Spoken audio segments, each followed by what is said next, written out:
It's just that sometimes goodbyes are a bitch. T-shirt idea. Goodbye stink. Good morning to you, wherever you are, because it is morning somewhere for March 7th, 2024. My name is Burnie Burns. With me, sitting right over there, I can actually see her for the first time in like 3 weeks. I can lay eyes on her. Ashley Burns. Hey, Ash. Hey, good morning. I'm not going to lie. That chill intro took me by surprise. That was a big old shock. It just didn't seem like the right morning for it. Then not this morning. Not this morning. Not this morning. No, yeah. But regardless, I was still Pikachu face. Oh, I see. Now, you know it's serious business now. Yeah. Obviously, Ashley, we have big news to talk about here. I think it's. I know it's on your mind. It's on my mind. I think our son might be left-handed. I'm worried. His teachers sent a photo of him cutting and drawing with his left hand and saying, I think he might favor his left hand. And I think Bernie's devastated. So many lefties in my life. So many lefties. And yet, we still have to cut with regular scissors. Where's the justice? Is it still a true stat that left-handed people have a lower life expectancy than other people? Than normal people? Normals. Than correct people? I don't know. I think that it's hard to tell, too, because until so recently, left-handed people were trained right-handed anyway. How the fuck would you track that? Like, right. Statistically, historically, how would you know if someone's left-handed or right-handed? Where is that noted? Bernie, it's in your school's permanent record. Permanent record. That's going on your permanent record. You're left-handed. All right. Should we talk about it? We should talk about it. We should talk about it. Let's talk about the big news yesterday, which is, unless you missed it, Ashley. Rooster Teeth is being shut down by Warner Brothers Discovery.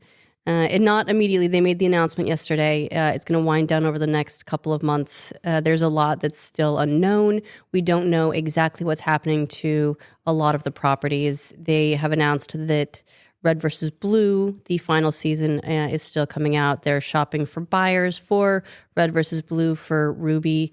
And the Roost Podcast Network, which is not a part of the business I think a lot of people know about, but it's basically a network ad sales for podcasts. And that is going to continue for the time being.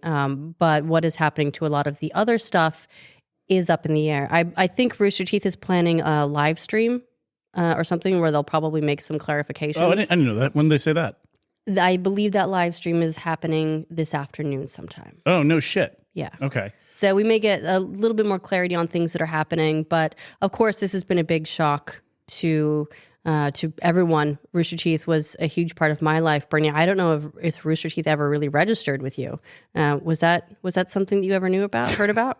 It was on my radar. This has to be, it's a very emotional time for you in particular. This is something that you started, something that changed the internet, really. Is that an exaggeration? I don't think it is. It was. I have zero perspective on that. Like I shouldn't say that. I have no objective perspective on it. Like I've even talked about over the years.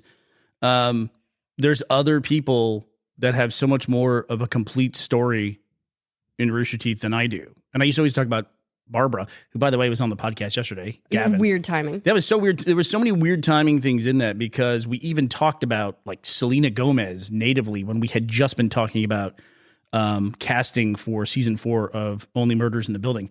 How weird was that? We recorded that. People think like it was a couple days ago. I think it was in January, wasn't it? It was back when we recorded Eric's. It was at the same time. Like literally January, early February. Yeah. So we've been holding on to it for the Oscars for a while. So it was just really bizarre timing.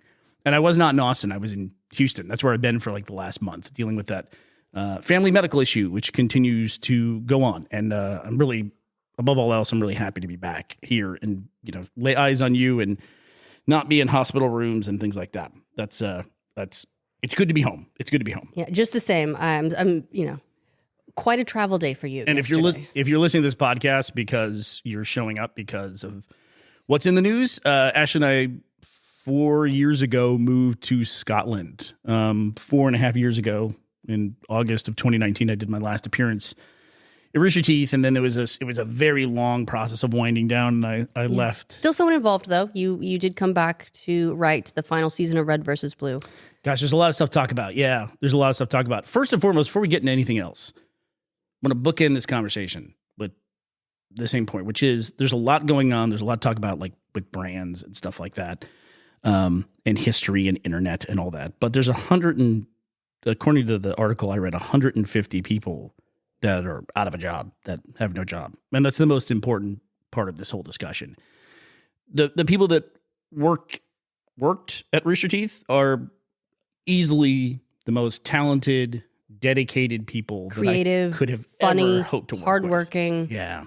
It's a really amazing group of people. I have so much respect for everyone that I worked with at Rooster Teeth and everyone who came before the time that I was there and has come since. The things that people come up with and that Rooster Teeth enabled them to do and create and put out to an audience for consumption is really just, it's mind-boggling. Really, the creativity and the projects that Rooster Teeth enabled.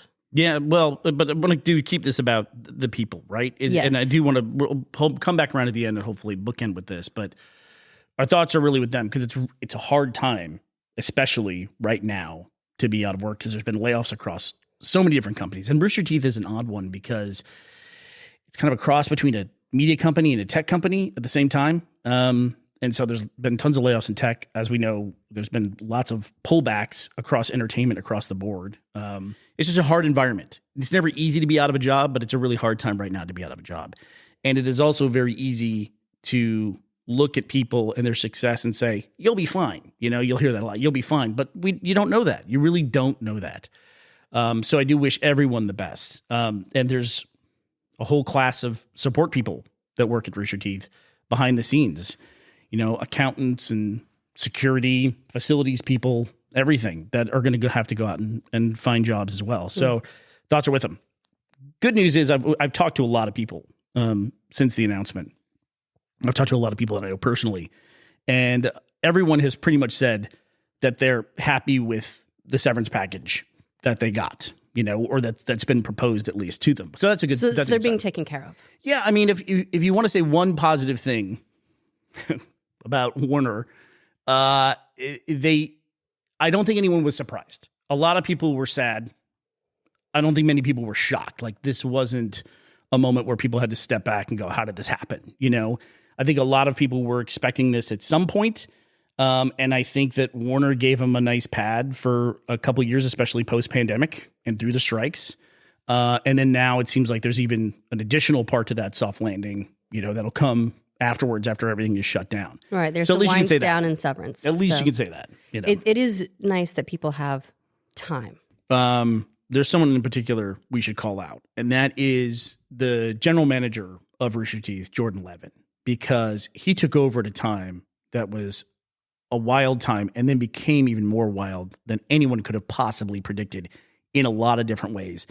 Not the least of which was that there was a global pandemic. And I can't say enough about him and the work that he must have done to keep everyone paid and employed through all of that stuff up until this point. And then has to be the person in the chair when, you know, when the music stops and everything comes to an end. And there is a scramble right now. I've seen people online scrambling to archive media. And I would just like to say, I hope that while I do like that the conversation has pivoted from being about the company to being about the projects and the art.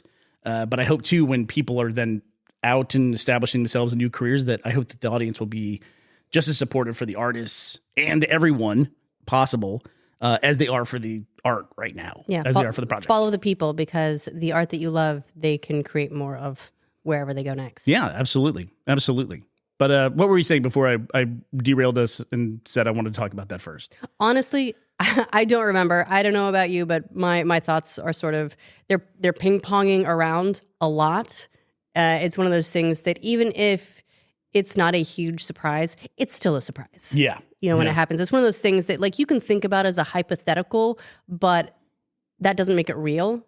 And when it's real, the thought processes really change. So my mind's ping-ponging all over the place. I I'm constantly hoping that my friends and colleagues and all the people that I care about are able to build something new and have a good setup and do all these great things that I know that they're capable of, and have the support that they need to do those things, and and hope that that all the wonderful content that Rooster Teeth has already made doesn't get coyoted. What do you mean? But mothballed? Yeah, just straight up deleted. And that's one of the scary things about the shutdown coming from like Warner specifically is in the past they have shown that they are not afraid to just hit delete on things.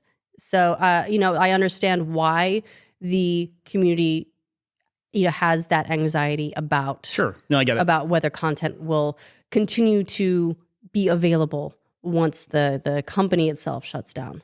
Well, I think that people look at the machinima shutdown as being more of a canary in the mine shaft for that one, because everything was privatized for machinima. And in fact, It was a huge library. there was there's a YouTuber, Charlie, the guy Penguin Zero, he was talking about it just recently. He had very kind things to say about it. I think there's a lot of people who, the early days of Red versus Blue in particular, I think for a lot of people, it showed them what was possible and what could be done. And the fact that it went for 21 years to me, it's an incredible thing to be celebrated. When I was saying earlier, so many people have a more complete story with Rooster Teeth. Yeah, I was there at the beginning. I was, the guy who came up with the terrible name for the company.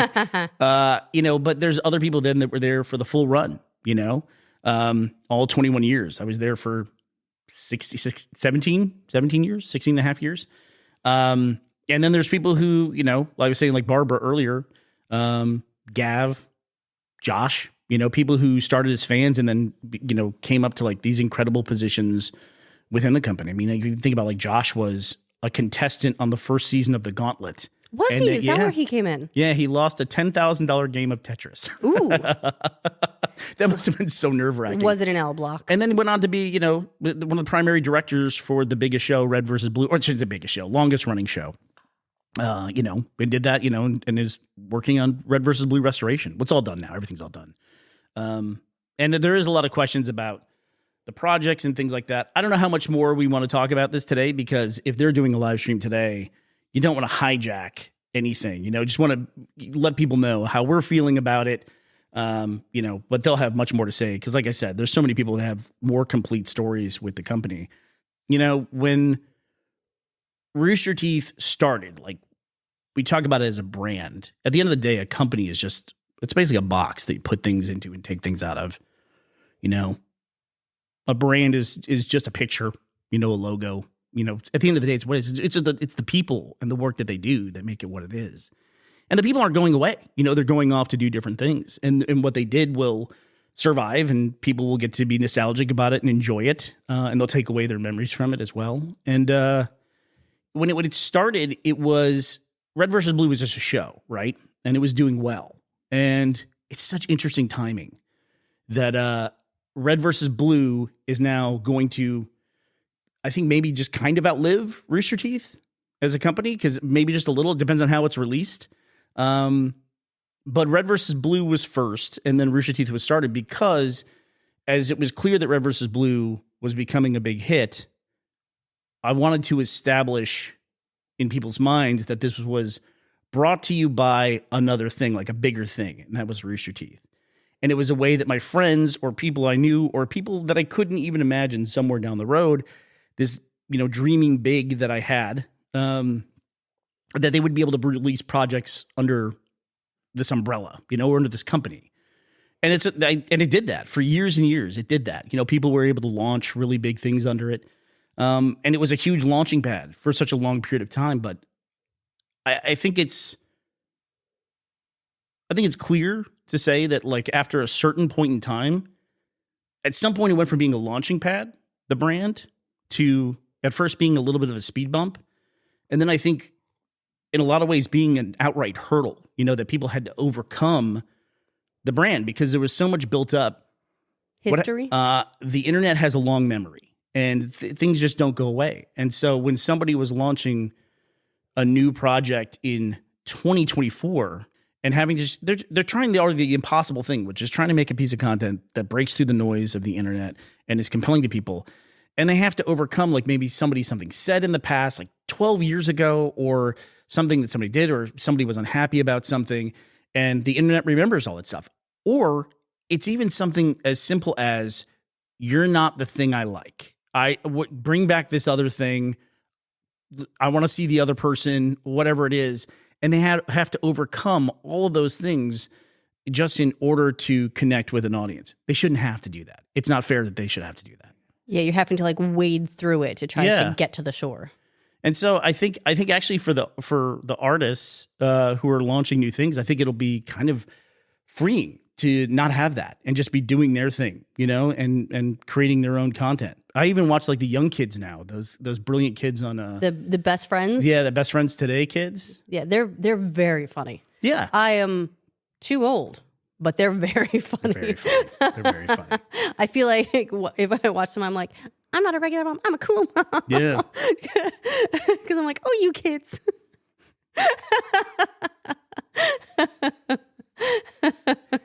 But they're brilliant, and that's the thing that I love about so many of the people that are that are still there or that have come, is they're very funny people.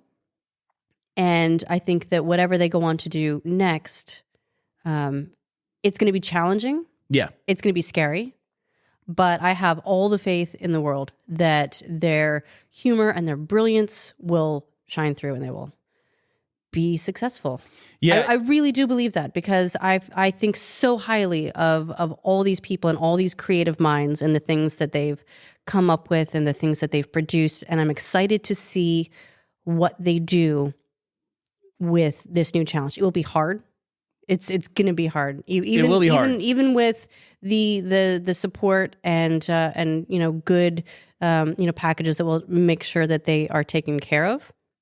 Still very hard. Still very scary. Yeah. And there's no guarantees. And now there's also a certain loss of guardrails, if that makes sense. Yeah, that is true. Yeah, the safety net is a real thing. It really is. Adam Baird talked. Let me read this, because I thought he was one of the many people who made comments yesterday, and I'd like to read what he wrote. So Adam, if you're not familiar with Adam, he is one of those wizards at Rooster Teeth who gets things done that seem impossible, and yet they get pulled off somehow. And those are usually, first of all, the IT stuff that he did for a long time, but then he was one of the people behind all the technology of the live events, where you're trying to have people on stage and show the people on camera on stage, but also show them playing video games and have that work seamlessly. And it was crazy how often those things didn't work right up until the moment the show started, and then they always worked. And it was always amazing. But he wrote, to potential employers and partners, I strongly encourage you to consider the immense talent and potential that lies within Rooster Teeth. Our team is made up of some of the most talented engineers, artists, producers, project managers, product owners, store managers, e-commerce merchandisers, and accountants in the industry. If you're interested in connecting with any of our team members or exploring potential opportunities, please don't hesitate to reach out. And I talked to him personally in some messages. And one of the things he said to me, and I hope it's okay if I repeat this, but he said to me, one of the things he loved about Rooster Teeth is that he was able to fail without fear, which is, that's an incredible thing to hear, that it was an environment where people could try things and they could fail without fear. There's always the fear when you're in a public space of failing, because people are happy to call it out, when you do it. And they don't forget, and they remind you of it Forever. They remind you of it on a regular basis. So it really meant a lot to me that he said that in particular, that it was a place that he remembered where he could fail without fear. So Rooster Teeth, 21 years, crazy milestone. It's hard to put 21 years in perspective. I talked about this on a previous episode of the podcast, but even like some of the original guys still being there, the only thing after 2 decades that you can really compare it to, it gets up into that territory of Saturday Night Live, and seeing, Jeff or Gus in sketches with Crystal or one of the new people is like if you saw Adam Sandler in sketches with Pete Davidson, or if you saw Dan Aykroyd in a sketch with Will Ferrell. It's just like, it's such an incredible stretch of time It's hard to imagine. And even if you look at it not as an entertainment product, but, people in a civilization, Ashley, we live in a society. And after 20 years, we all recognize that people's experience, even if they're in the same country, in the same society, we recognize their experiences are so different that it's a different generation. We call them by different names, people who are 20 years apart, by generations. And it's crazy that a company would last that long and have to navigate all of those things while still trying to stay that thing that people connected with initially when they first found it. It's interesting. It's like the ground is continually shifting under your feet, and to try to navigate that, it's like the people who were there for 21 years, it's an amazing feat. It really is something I think to be celebrated. It's incredible. I know today's a very low moment for a lot of people, but I do, like I said, I like that the conversation now pivoting. People aren't talking endlessly about the company and the weight of the company and the brand and all that. They're talking about the project. They're talking about the people. They're talking about the things that you would hope that they would talk about. And I think that bodes well for what people are going to be doing next and the opportunities that they're going to have in a post-Rooster Teeth world, Ashley. Post-Rooster Teeth, wow. Yeah. Like 21 years is a long time, especially for a media company, for an internet company. It's outlasted, oh my God, just about everything. Yeah, I loved it. I loved my time there. I really did. And when I left, I was ready to go, and I wanted to leave on my own terms. That was not an easy thing to do. That was a really long process. But I did want to leave on my own terms. I'm glad I did it. I regret not being there for the last 4.5 years. Not only because it was hard, it would have been nice to try to help other people navigate that, but it's just like, I miss it. And I miss those people. And it's okay to take a moment and mourn about it. I spent a lot of time mourning it. Like a lot of my time off social media, I was gone off social media for 4 years as well. I had to have a hard cut. I had to. And knowing what I went through during that time period, knowing that so many people are about to go through that is not just, people who work there, but people who also followed it. I know it's going to be tough. And I wish them well. I wish them really well. Yeah. So Red versus Blue, from everything I've known, everything I've heard, Red versus Blue is still going to come out. I haven't worked on it in a year. I went and did the commentary a few months ago, but working on the actual project, I hadn't worked on in over a year. So it's kind of punted and moved back. But from what I understand, it is going to come out this spring, and it's just to give you a heads up on it. It's a final season, And I took a little bit of some risks with it. There's a lot of throwbacks because I thought the people who are going to be watching Red versus Blue at this point are people who have been invested in it for a long period of time, and I wanted to honor that. But then there's also like a very kind of a whimsical aspect to it as well, which I think now is I don't know. I hope people really embrace it and watch it, because now I think there will be more people watching it because of the interest around things ending. Yeah, the finality, essentially the sense of finality. It's it might help people, close the chapter. This is very somber. Why you sound so somber? I know it's. But I really don't think it was. I really don't think it was unexpected, because if you look at even what the artists were doing, major pillars of the company were being, they were being brought down by the artists themselves. Achievement Hunter ended. Red versus Blue was in the process of being ended. It was announced that it was ending. I mean, these are major things in the history of the company. So even even the people within the company were starting to put a button on things, put a bow on them. Is that the expression? Put a bow? I think so. But that said, there are still a lot of projects that are ongoing, newer projects that I'm going to be waiting to see what happens with those things, like Tales from the Stinky Dragon, which is just fantastic and has been a huge success. And that's something that's really come up and built in the time since we've been away. But is a fantastic project by, again, some of those really brilliant creative minds. So it's things like that, like all of the amazing podcasts that are still going on that I don't know how they'll continue, but I hope that in some form the people and the groups and the relationships and the wonderful things that they're able to do together, that at least some of those things can continue in some form, even if they look a little bit different on the outside. And let's bring it back around, let's... at the end of the discussion, really right now, the most important thing is the people. The digital art will continue to live on in one form or another in some archive somewhere. But there are 150 people that are out there looking for jobs. I really do hope that when those people go out and they try something new, just give them a shot. If Rooster Teeth has a fond place in your heart and in your memory, then maybe help honor the legacy of what it initially started as and the intent of it, which was to be a launching pad for people. And when those people go off and they try new things, give them a shot. Give them a shot. Give them that opportunity of your attention, and look at what they're doing. And give them that little upward bounce on the trampoline. All right. Well, Rooster Teeth, it was nice knowing you. 21 years, unbelievable, Ash. 21 years. It's a long time. Long time. But I'll have more to say about this later. But obviously, the people who are working there should be the voices that are talking about this, and so defer to them today. Honestly, too, we were in the process of some people had figured out, in the audience, and were messaging us. They like to find breadcrumbs, even though we're not leaving breadcrumbs. People figured out that we were in the process of launching a Patreon this week. We're not going to do that. This doesn't seem like the right time to do that, so we'll punt that to some point in the future. But if you were finding that, you were in the right place, and yes, that was going to happen, but now it's not going to happen, at least until later dates. We'll figure out something later. There's other things to worry about now. Yeah, this isn't really the time. Not really the time. Today is, if you're keeping score, March 7th, 2024. We'll be back to talk to you tomorrow. We hope you'll be here as well. Bye, everybody. Bye, everybody.